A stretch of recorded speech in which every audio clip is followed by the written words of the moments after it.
In Canadian news today, it was very briefly this morning, the Foreign Interference Commission was sitting, but it's the government and it's run by bureaucrats, so they wrapped her up by noon. So whatever. But they're investigating attempts by foreign governments to meddle in Canadian politics. And while the focus was on China and Russia and India, you could tell that there is like no real interest on behalf of Russia, at least, and I think India as well, to meddle in Canadian politics because we're just not that important to them.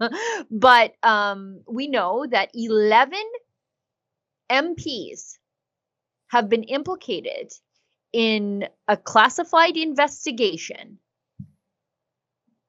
benefiting from foreign interference. And if I had to guess, and I think it's fair, and he can come get me if he wants, Parm Baines is one of them.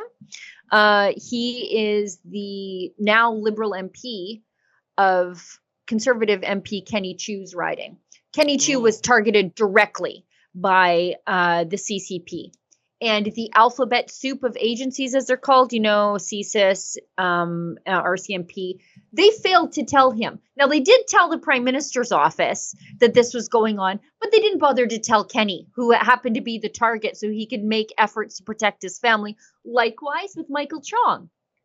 You see the big dogs, the Prime Minister's office, they were informed that Conservative MP Michael Chong was being targeted right out of the Chinese embassy.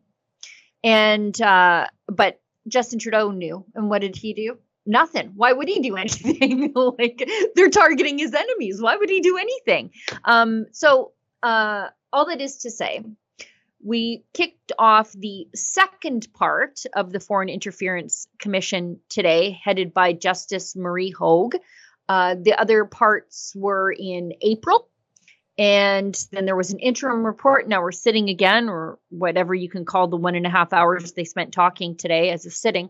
But right off the get-go, we find out, guess what? You're not going to find out anything. So let's show part of Justice Hogue's opening statements, if you will.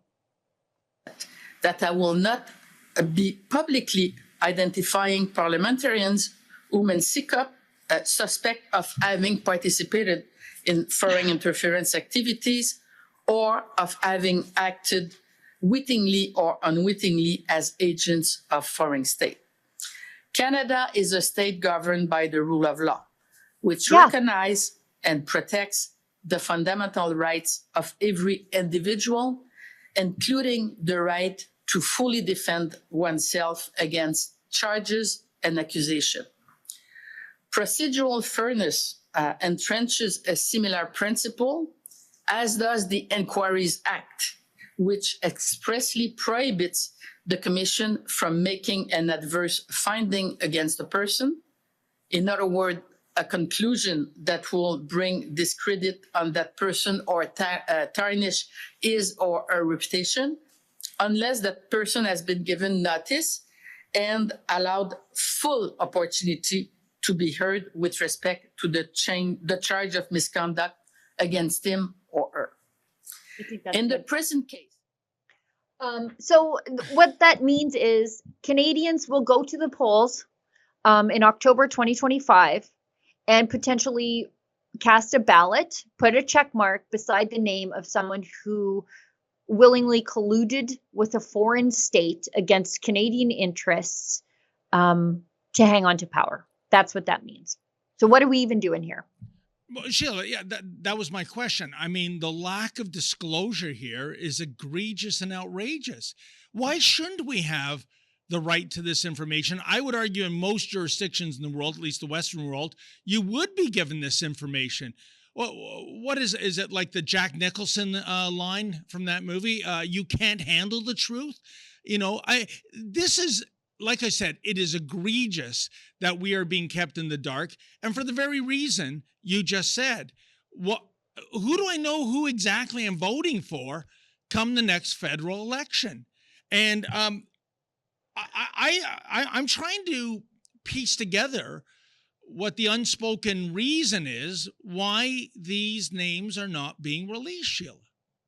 Oh, because they could be falsely accused, I suppose. But if the alphabet soup agencies have named these people in the reports, I think there's pretty strong evidence. And what I think should happen is these people should be called to testify, shown the evidence, and then they can tell their side of the story. Didn't we already do that with Han Dong in the earlier part of this? He was presented with the evidence and then he gave his side, and then obviously I didn't believe him because it was unbelievable what he said.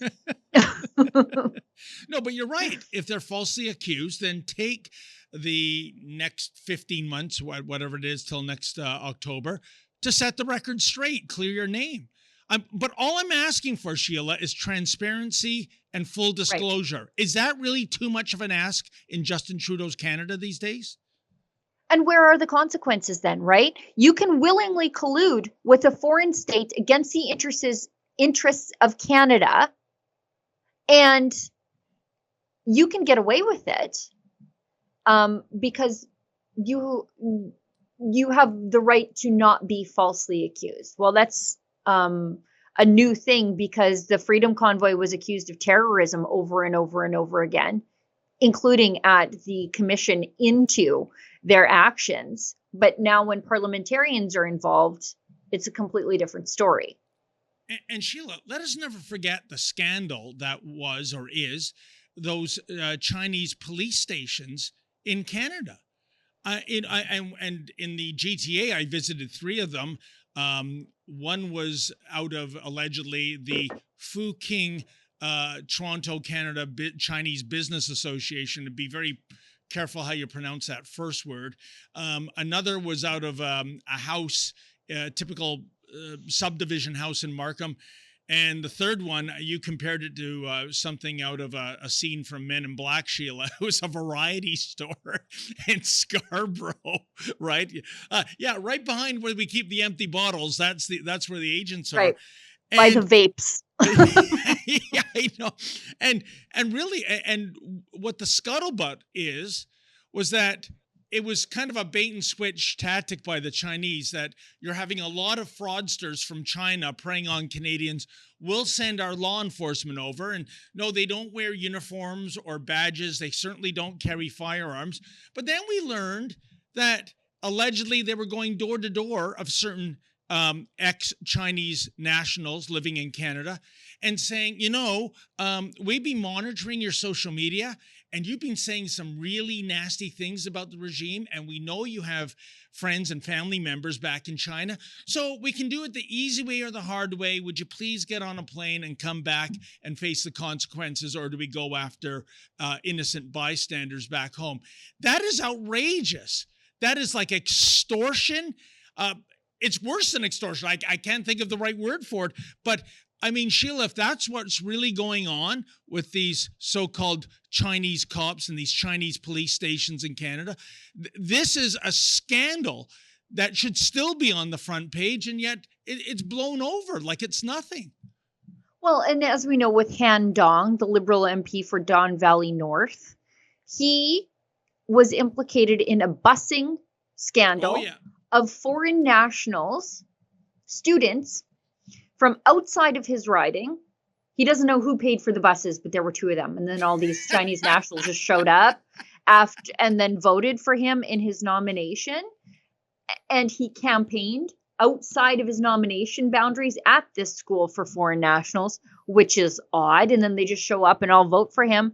And the implication is the Chinese national foreign students were intimidated by these PRC, People's Republic of China, operatives working out of these Chinese police stations. And yet still these Chinese police stations exist. They're there, intimidating people who are either foreign students in Canada to vote a certain way in the nominations, or Canadian citizens who are expats of China. And we saw testimony at the Foreign Interference Commission that happened in Han Dong's riding. It happened in Alice Wong's riding.